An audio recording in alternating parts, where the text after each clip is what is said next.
Ladies and gentlemen, please welcome back to the stage Concordia's Nicholas Logothetis.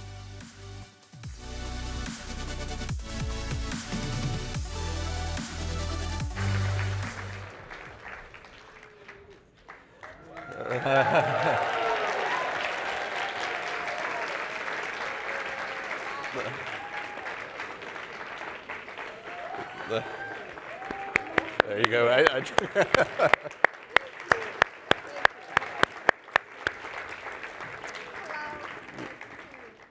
Ladies and gentlemen, I'm deeply honored to have the opportunity to introduce the First Lady of the United States, Dr. Jill Biden.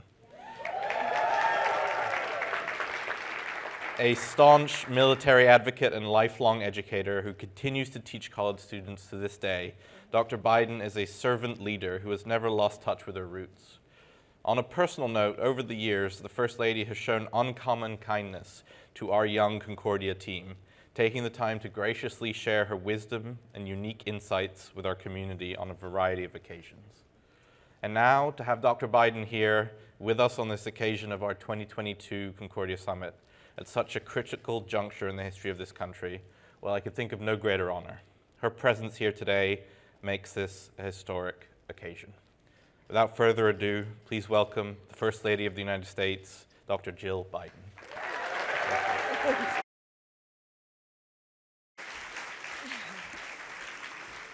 Thank you, Nick. And it's so nice. I see friends I know in the audience, so hello to everybody.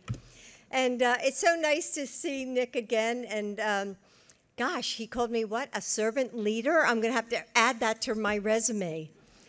So, you know, I was hoping to be here on Monday to join all of you. However, as you probably know, the President and I traveled to the United Kingdom for the funeral of Queen Elizabeth II.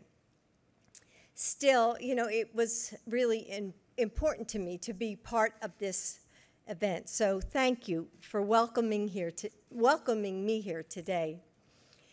You know, when I was in London, I was so moved to be part of this historic moment.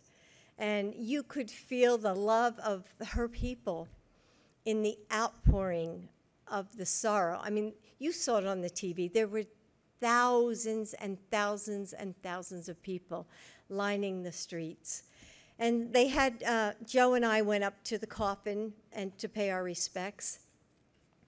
And we were standing there and the mourners were filing by the coffin. And as we watched the mourners, I saw this little boy in a Boy Scout uniform. And he stopped at the coffin and he put up, you know, his 3 fingers for the Boy Scout sign. And he gave the Queen a final salute. And honestly, when I saw that, it just took my breath away. You know, it was such a small gesture that said really so much about what she meant to the people of her country, no matter what their age. And it wasn't just her people. Leaders from around the world came together to honor a life of public service. And, you know, one of the presidents of another country said to me, you know, Jill, you know, look at this. It's a sorrowful event, sad. But look at all the leaders who came to pay their respects.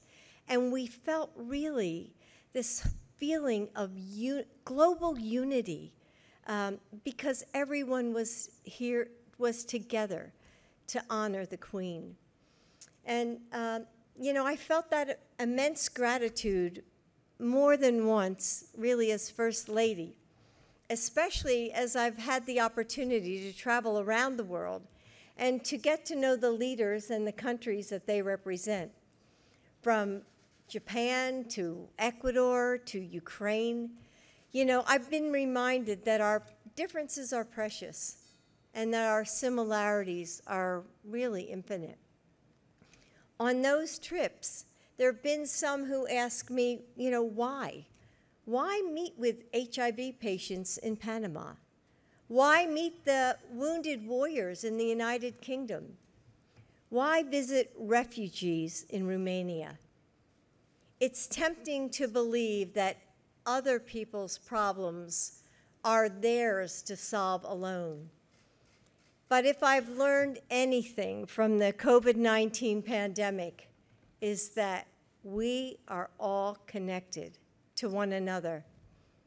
We saw how a deadly virus can move through the world, how hunger and violence are woven together, how the loss of trees in the rainforest takes a piece of the future from all of us.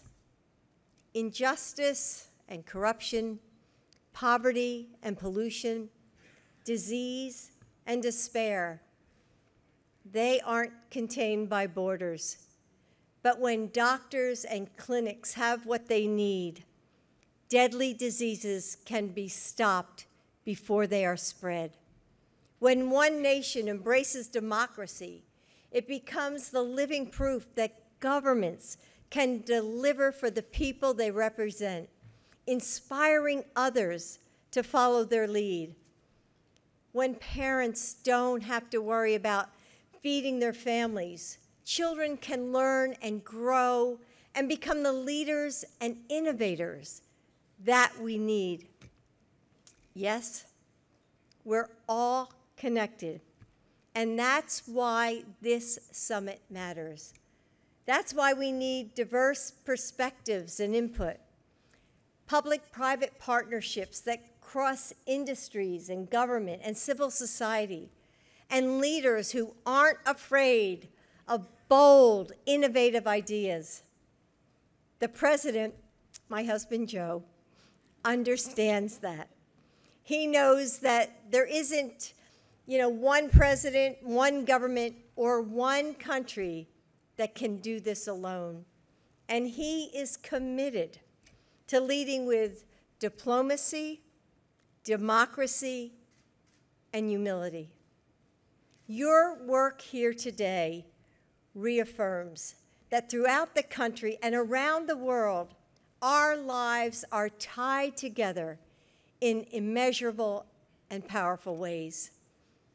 And it shows your commitment to honoring that connection in all that you do.